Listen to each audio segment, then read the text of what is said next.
Margaret Williams had found peace in Riverside Park for over 30 years. Every Tuesday afternoon, she would make her way to the same weathered wooden bench near the walking path, carrying her small brown handbag and wearing her cream-colored jacket that had seen better days, but still held memories in every thread. The park was her escape from the cramped apartment where she lived alone, her sanctuary where she could breathe freely and remember happier times. Today felt different somehow. The autumn air carried a crisp bite that made her pull her jacket tighter around her shoulders. Golden leaves danced down from the oak trees above, creating a carpet of amber and rust beneath her feet. Children's laughter echoed from the playground across the field, their innocent joy mixing with the gentle rustle of branches swaying in the breeze. For Margaret, these sounds were like music, a symphony of life that reminded her why she treasured these quiet moments. She settled onto her familiar bench with a soft sigh, placing her handbag carefully beside her. Her arthritic fingers traced the worn armrest as she gazed across the open field where a young father pushed his daughter on a swing. The sight brought a bittersweet smile to her weathered face, remembering when she used to bring her own grandchildren here years ago, before life scattered them across different states and busy careers claimed their time. The peace was fragile, though Margaret didn't know it yet. In the distance, barely audible over the park's natural sounds, engines began to growl. At first, she paid no attention to the mechanical rumble, assuming it was just traffic from the nearby street. But the sound grew louder, more aggressive, cutting through the afternoon tranquility like a saw through silk. The gentle rhythm of nature was being invaded by something harsh and unwelcome. Margaret's brow furrowed slightly as the roaring grew closer. She turned her head toward the main path, her instincts beginning to whisper warnings she had learned to trust over 7 decades of life. The engines weren't passing by as she had hoped. They were coming directly into the park, the thunder reverberating off the trees and disturbing the birds that had been singing peacefully moments before. 6 motorcycles burst around the bend like metallic predators, their chrome gleaming in the afternoon sun. The riders wore black leather vests covered in patches and spikes, their faces hidden behind dark sunglasses and sneering grins. They moved in formation, like a pack of wolves who had caught an interesting scent and decided to investigate. Their laughter was harsh and ugly, cutting through the air with cruel amusement that made Margaret's stomach tighten with fear. The lead rider, a man in his 30s with arms covered in crude tattoos, raised his hand, and the group slowed to a stop near Margaret's bench. The sudden silence after the engines died was almost more terrifying than the noise had been. It felt like the calm before a storm, pregnant with malicious possibility. The 6 men dismounted their bikes with deliberate slowness, their boots crunching on the fallen leaves as they formed a loose semicircle around the elderly woman. Margaret's heart began to pound against her ribs like a trapped bird. She had seen men like these before, had lived through enough decades to recognize the particular brand of cruelty that fed on the vulnerable and defenseless. Her hands trembled slightly as she clutched her handbag to her chest, as if the worn leather could somehow shield her from what was coming. The peaceful sanctuary she had known for so long was transforming before her eyes into something dark and threatening. The leader stepped forward, his heavy boots stopping just a few feet from her bench. His grin was cold and predatory, his eyes scanning her with the calculated assessment of someone who enjoyed having power over others. Behind him, his companions chuckled and whispered among themselves, their voices carrying the anticipation of people about to witness something entertaining at someone else's expense. "Well, well, what do we have here?" the leader said, his voice dripping with false friendliness that barely concealed the venom underneath. "An old lady, all alone in the big scary park. What are the odds of that?" His words carried an edge that made Margaret's blood run cold.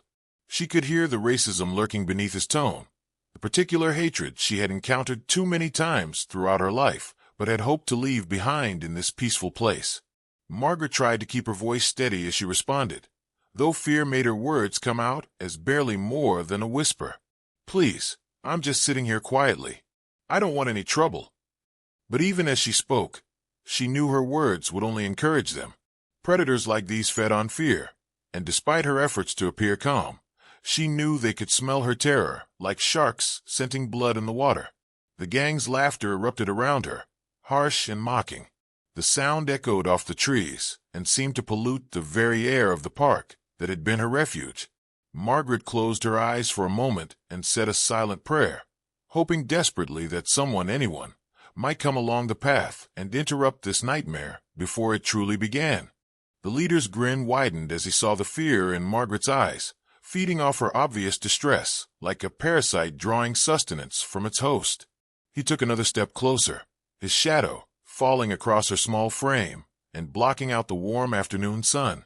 The other bikers spread out behind him, their positions calculated to cut off any possible escape route. They had done this before, Margaret realized with growing horror. This was a practiced routine for them. Just sitting here quietly, huh? The leader mocked, his voice taking on a cruel sing-song quality. Well, here's the thing, Grandma. This park doesn't belong to people like you. You think you can just sit wherever you want, acting like you own the place. His words carried the familiar sting of racial hatred that Margaret had hoped she would never have to endure again, especially not here in her sanctuary. One of the other bikers, a heavy-set man with a scraggly beard, stepped forward and knocked Margaret's handbag from her grip with a casual swipe of his hand. The bag hit the ground with a soft thud, spilling its contents across the dirt path. Her worn wallet, a faded photograph of her grandchildren, a small packet of tissues, and a few crumpled bills scattered in the breeze. The sight of her precious belongings treated like garbage sent a spike of humiliation through her chest. Look at this trash, the bearded man sneered, grinding one of the dollar bills under his boot heel. This is all you're worth, isn't it? A few dirty dollars and some old junk. He kicked at the photograph, sending it skittering across the path toward a nearby puddle. Margaret watched in helpless anguish as the faces of her beloved grandchildren disappeared into the muddy water. The leader reached down and grabbed Margaret's wrist, his fingers wrapping around her thin arm like a vice. She gasped in pain as he yanked her roughly to her feet, her arthritis sending jolts of agony through her joints. Stand up when I'm talking to you, he snarled, his face inches from hers. Show some respect to your betters. Margaret tried to pull away, but his grip was too strong. Her legs shook beneath her, whether from fear or the pain shooting through her body. She couldn't tell. Please, she whispered, her voice barely audible over the sound of her own racing heartbeat. I haven't done anything wrong. Just let me go. The gang erupted in another round of cruel laughter. A thin man with missing teeth clapped his hands in mock applause. Oh, listen to that. She's begging already. How pathetic is that, boys? His voice carried the particular cruelty of someone who had never known real hardship, but delighted in causing it for others. Another biker, younger than the rest, but with eyes already hardened by hatred, spat on the ground near Margaret's feet. Maybe we should teach her some manners, he suggested, his hand moving to the chain hanging from his belt. Show her what happens when trash doesn't know its place. The leader's grip tightened on Margaret's wrist, making her gasp again. She could feel her pulse throbbing against his fingers, could see the satisfaction in his eyes as he watched her struggle. That's not a bad idea, he said slowly, as if considering the suggestion carefully. But first, I think she owes us an apology. For thinking she belongs here, for taking up space that real Americans should be using. Margaret's mind raced desperately, searching for some way out of this nightmare. The park that had always been her refuge had become a trap, and she was completely at the mercy of these cruel men.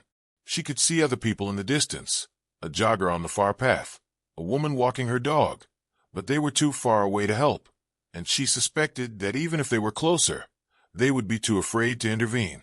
The humiliation was almost worse than the physical pain. These men weren't just hurting her body. They were trying to break her spirit, to make her feel worthless and small. They wanted to rob her of her dignity, to reduce her to nothing more than an object for their amusement.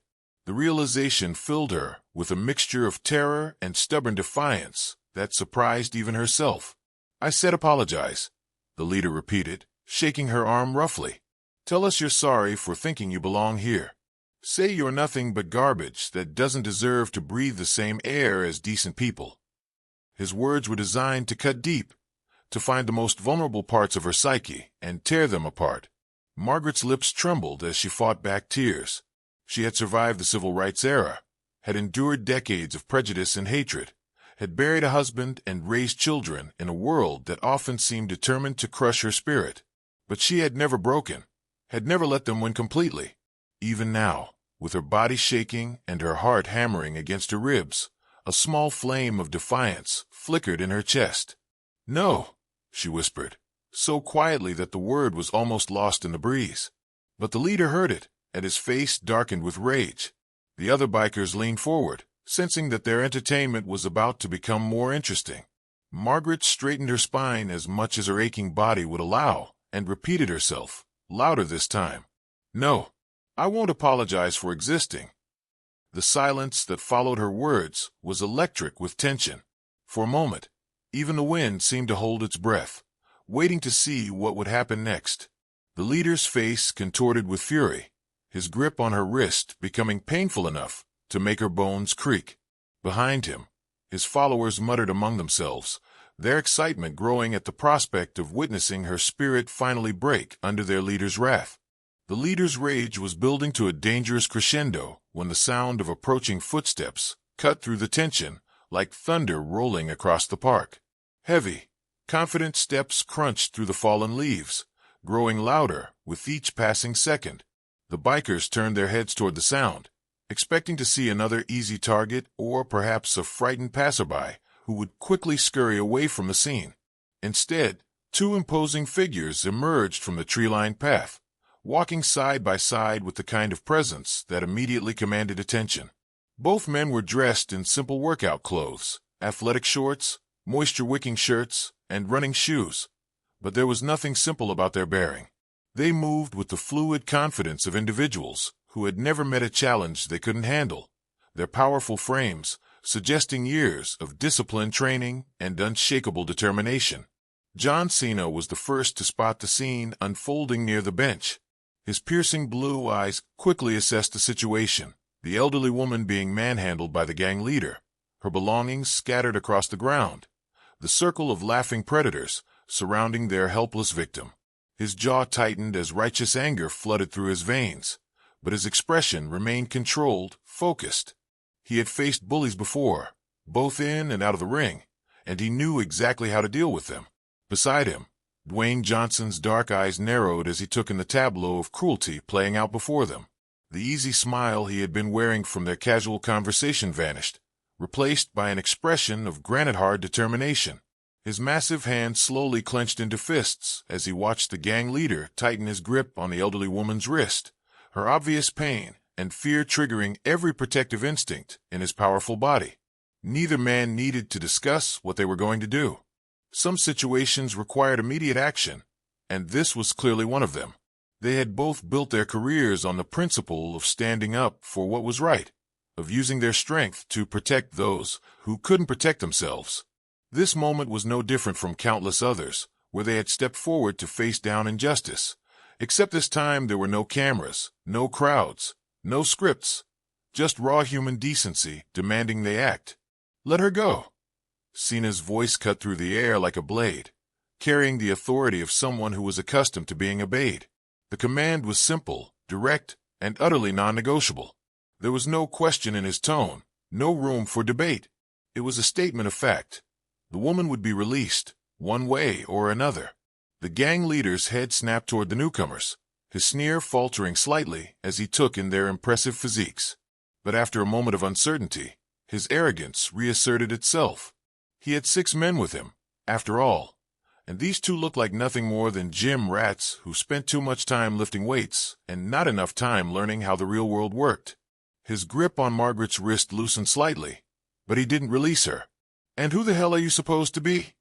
The leader sneered, puffing out his chest in an attempt to appear more intimidating. "A couple of muscleheads think they can tell us what to do. This is none of your business, so why don't you just keep walking before you get hurt?" Dwayne took a single step forward, and somehow that simple movement seemed to shift the entire energy of the confrontation. The ground didn't literally shake beneath his feet, but his presence was so commanding that it felt as though the earth itself was taking notice. When he spoke, His voice carried the kind of quiet authority that came from years of facing down opponents who thought they were tougher than they actually were. "It became our business the moment you put your hands on her," he said evenly, his tone carrying no hint of boast or threat, just absolute certainty. "Now, my friend asked you nicely to let her go. I'm not going to ask.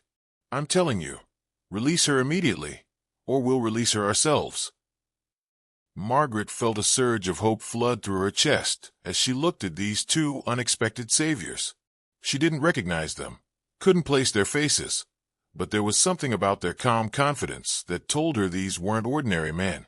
They stood like immovable pillars of strength, completely unfazed by the odds stacked against them. For the first time since this nightmare began, she allowed herself to believe that she might actually survive this encounter with her dignity intact. The bikers exchanged uncertain glances among themselves. The leader's bravado was still intact, but some of his followers were beginning to have doubts. There was something different about these two men, something that set them apart from the usual weekend warriors and gym enthusiasts they occasionally encountered. These weren't men who would back down from a fight, and they certainly weren't intimidated by superior numbers or aggressive posturing. "You hear that, boys?" the leader called over his shoulder, his voice carrying a forced joviality that couldn't quite mask his growing unease. "These two heroes think they can save the day. What do you think we should do about that?" But even as he spoke, he could sense his gang's hesitation. The laughter that had been so cruel and confident moments before now sounded forced and hollow. Cena's expression remained perfectly calm as he surveyed the gang, his tactical mind automatically assessing threats and calculating the most efficient way to neutralize them. "You've got about 10 seconds to make the right choice," he said conversationally, as if he were discussing the weather rather than an impending confrontation. "After that, the decision gets made for you." The tension in the air was thick enough to cut with a knife. Margaret could feel her heart pounding as she watched these two strangers prepare to risk their own safety for hers. She wanted to tell them to run, to save themselves, but the words stuck in her throat. Deep down, she sensed that running was the last thing these men would ever consider when faced with injustice. The leader's grip on her wrist tightened again as he made his decision, his face twisting with rage and wounded pride. "You want to play hero?" he snarled, shoving Margaret roughly back onto the bench and freeing his hands for violence. "Then let's see how heroic you feel when you're bleeding in the dirt." The leader's shout of "Get them!" shattered the tense silence like breaking glass, and suddenly the park erupted into chaos. The 6 bikers surged forward in a coordinated rush, boots pounding against the ground, chains rattling, fists clenched and ready for violence.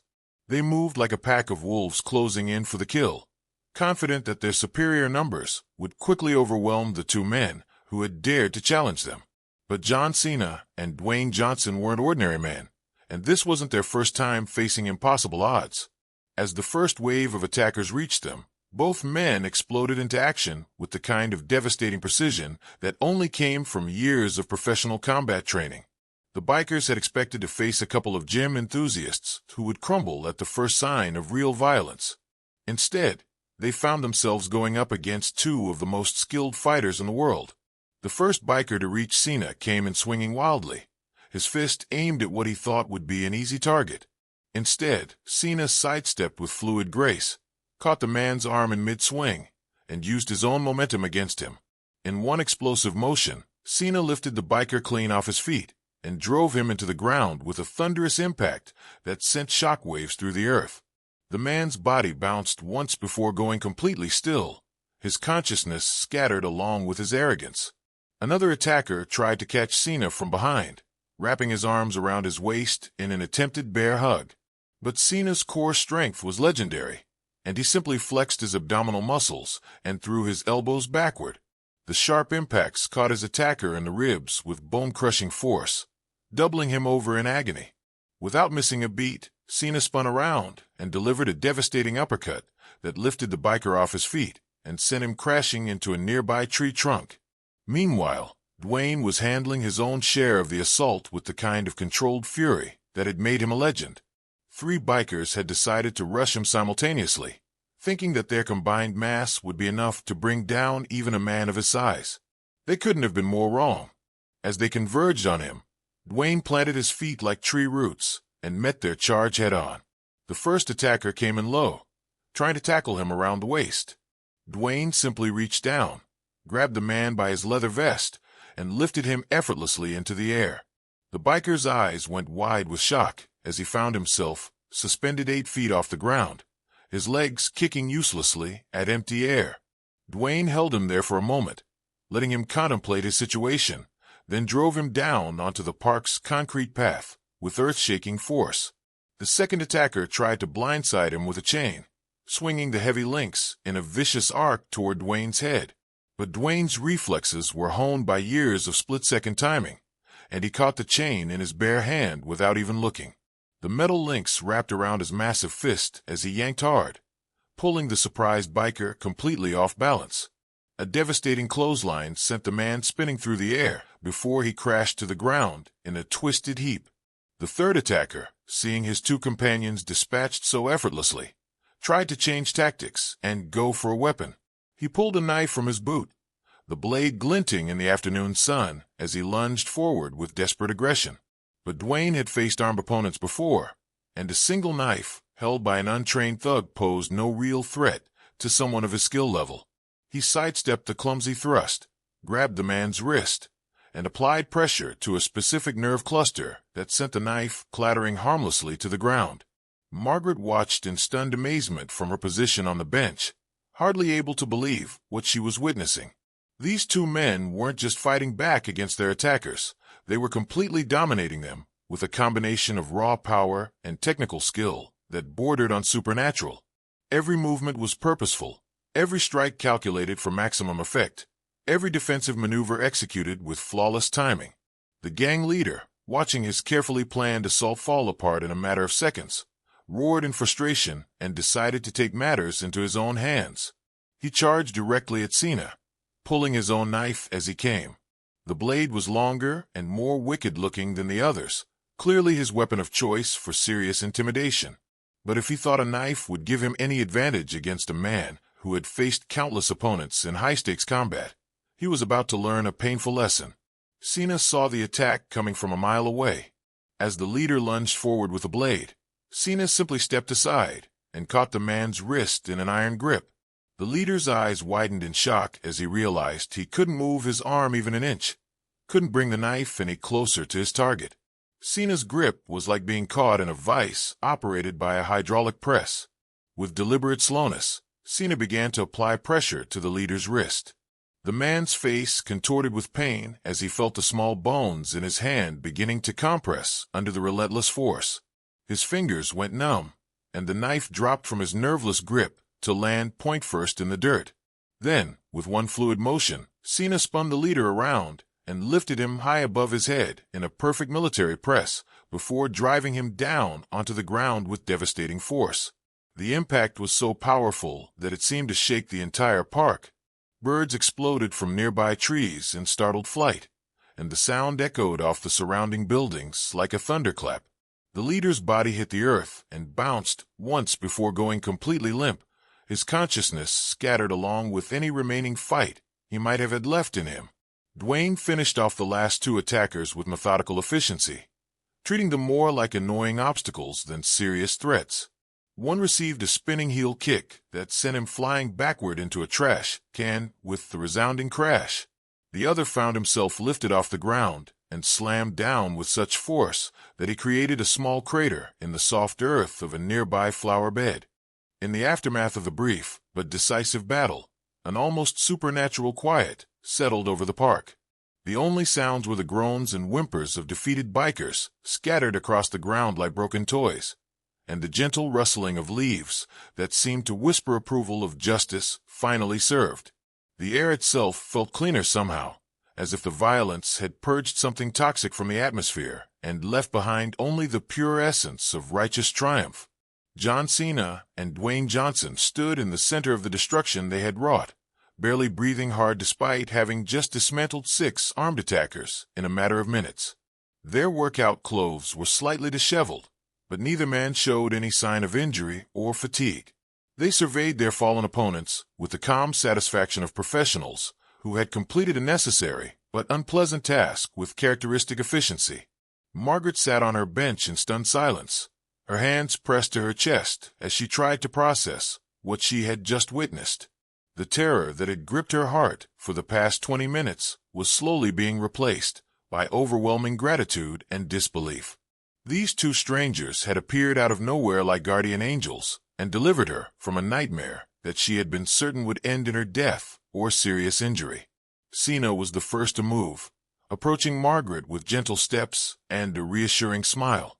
His imposing frame, which moments before had been an instrument of devastating justice, now radiated only warmth and protective concern. He knelt beside her bench, bringing himself down to her eye level, and spoke in a voice that was soft and filled with genuine care.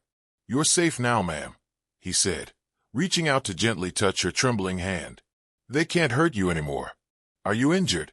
Do you need medical attention?" His touch was surprisingly gentle for hands that had just delivered such crushing punishment to her attackers, and Margaret felt tears of relief beginning to form in her eyes.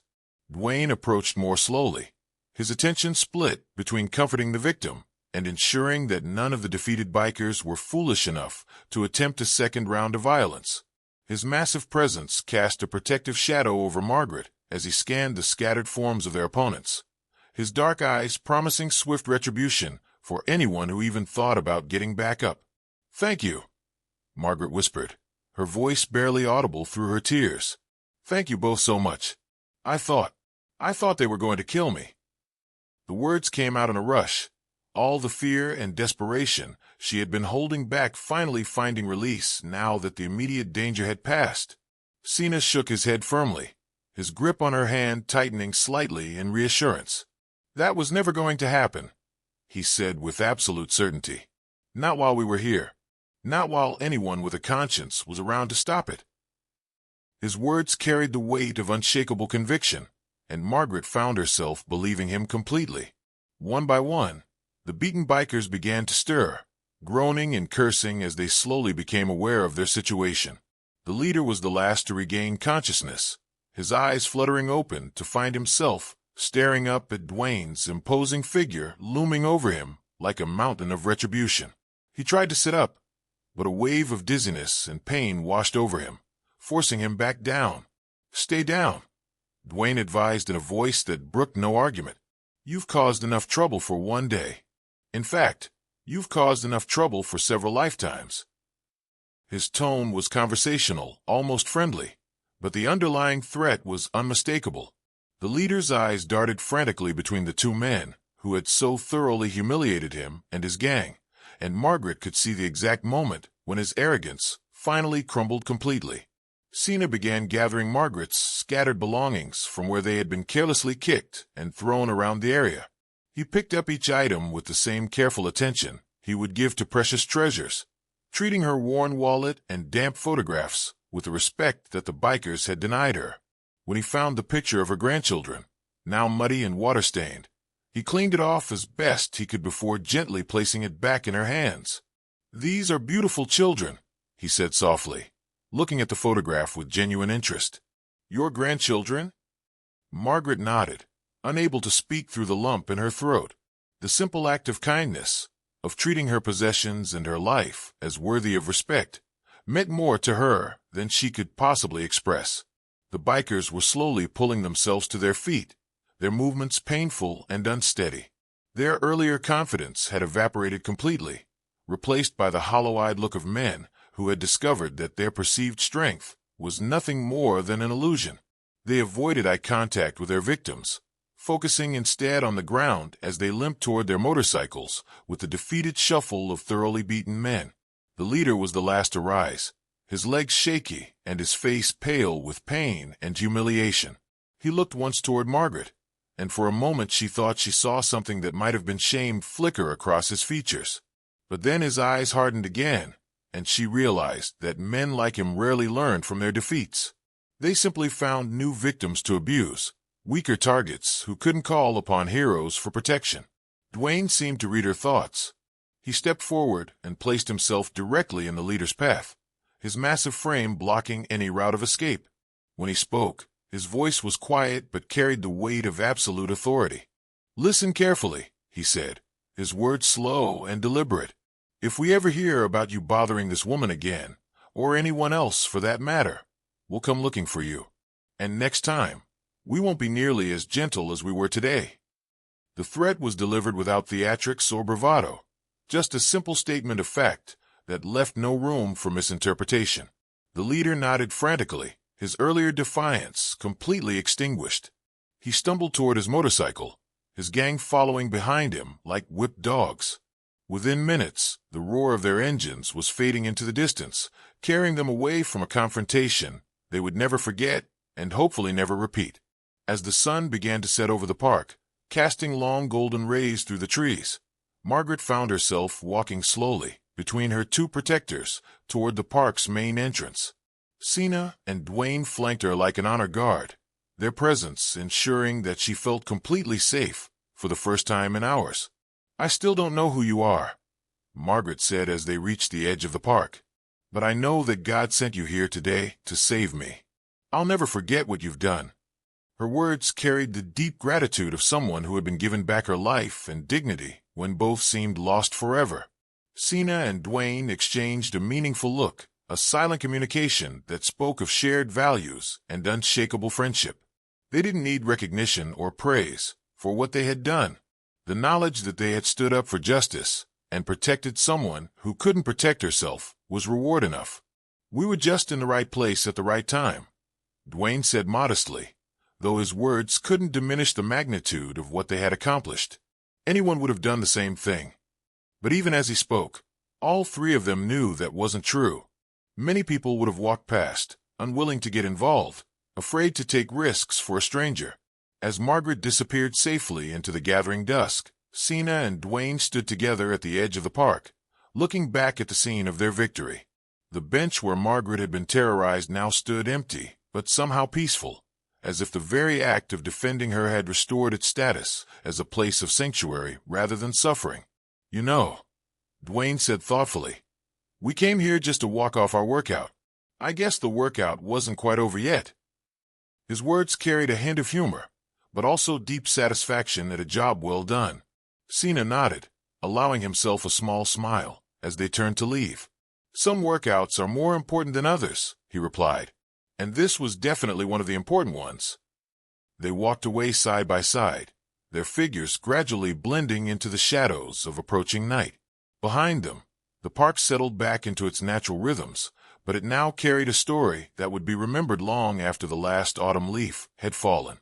It was a story about the power of standing up for what's right, about the strength that comes from protecting the innocent, and about the simple truth that heroes can appear anywhere, anytime, when they're needed most.